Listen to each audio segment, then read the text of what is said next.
ಹೇಳಿದ್ದಾರೆ. ಜಿಲ್ಲಾಡಳಿತಕ್ಕೆ ಧಿಕ್ಕಾರ, ಈಗ SPDCಗೆ ಧಿಕ್ಕಾರ. ನಡೆಸ್ತಿರುವಂತ ರಾಮನಗರ ಜಿಲ್ಲಾಡಳಿತಕ್ಕೆ ಧಿಕ್ಕಾರ. ಬೇಕೇ ಬೇಕು, ಬೇಕೇ ಬೇಕು. ರಾಮನಗರ ಜಿಲ್ಲಾಧಿಕಾರಿಗೆ, ರಾಮನಗರ ಜಿಲ್ಲಾಧಿಕಾರಿಗೆ, ವಕೀಲರನ್ನು ಜಿಲ್ಲಾಧಿಕಾರಿಗೆ, ವಕೀಲರ ಸಮಸ್ಯೆಗೆ ಸ್ಪಂದಿಸಿದ ಜಿಲ್ಲಾಧಿಕಾರಿಗೆ, ರಾಮನಗರದ SPಗೆ, ವಕೀಲರ ಮೇಲೆ ಗುಂಡಾವರ್ತನೆ ಮಾಡುತ್ತಿರುವ ಪೊಲೀಸ್ ಇಲಾಖೆಗೆ, ಪೊಲೀಸರ ಸಮಸ್ಯೆಗೆ ಸ್ಪಂದಿಸಿದ ಜಿಲ್ಲಾಡಳಿತಕ್ಕೆ ಬೇಕೇ ಬೇಕು, ಬೇಕೇ ಬೇಕು. ಯಾತಕ್ಕಾಗಿ ಹೋರಾಟ, ಯಾತಕ್ಕಾಗಿ ಹೋರಾಟ, ಯಾರಿಗಾಗಿ ಹೋರಾಟ, ನಮಗಾಗಿ ಹೋರಾಟ, ಯಾರಿಗಾಗಿ ಹೋರಾಟ, ಬೇಕೇ ಬೇಕು, ಬೇಕೇ ಬೇಕು. ಅಯ್ಯಯ್ಯೋ, ಅಯ್ಯಯ್ಯೋ, ಅಯ್ಯಯ್ಯೋ. ವಕೀಲರ ಗೋಳನ್ನು ಕೇಳಿದ ಜಿಲ್ಲಾಧಿಕಾರಿಗೆ, ವಕೀಲರ ಕಷ್ಟವನ್ನು ಕೇಳಿದ ಜಿಲ್ಲಾಧಿಕಾರಿಗೆ,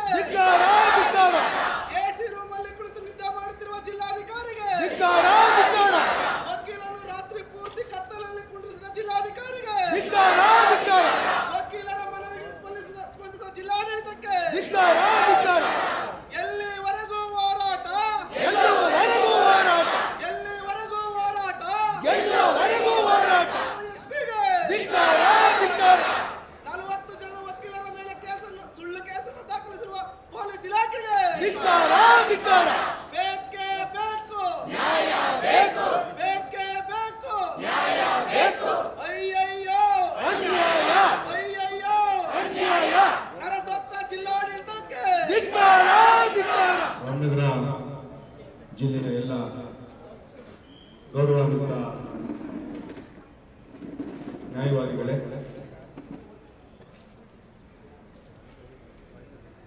ಬಹಳ ಸಂದರ್ಭಗಳಲ್ಲಿ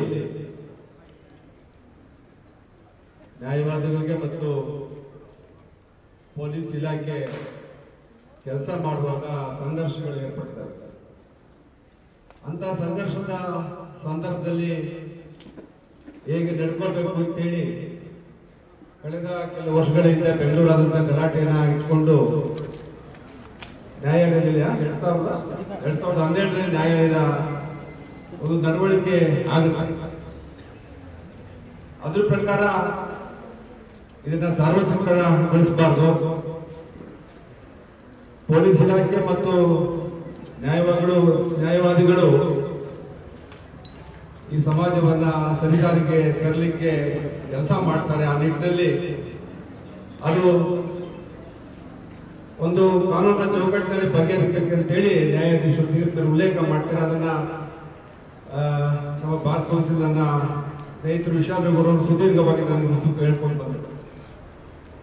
ಇವತ್ತು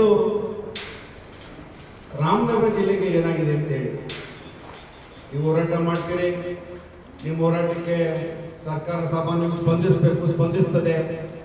ಆದರೆ ಇತ್ತೀಚಿನ ದಿನಗಳಲ್ಲಿ ನಡೀತಾ ಇರ್ತಕ್ಕಂಥ ಒಂದು ಹೋರಾಟವನ್ನ ಶಾಂತಿಯುತವಾಗಿ ಬಗೆಹರಿಸಬೇಕು ಅಂತೇಳಿ ಜಿಲ್ಲಾಧಿಕಾರಿಗಳು ಅಥವಾ ಪೊಲೀಸ್ ವರಿಷ್ಠರು, ಜಿಲ್ಲಾ ಮಂತ್ರಿನೋ, ಉಸ್ತುವಾರಿ ಸಚಿವರು, ಇಲ್ಲಿಯ MP ನೋ MLA ನೋ ಯಾಕೆ ಮಧ್ಯಪ್ರವೇಶ ಮಾಡಲಿಲ್ಲ ಅನ್ನೋದೇ ಯಕ್ಷ ಪ್ರಶ್ನೆ.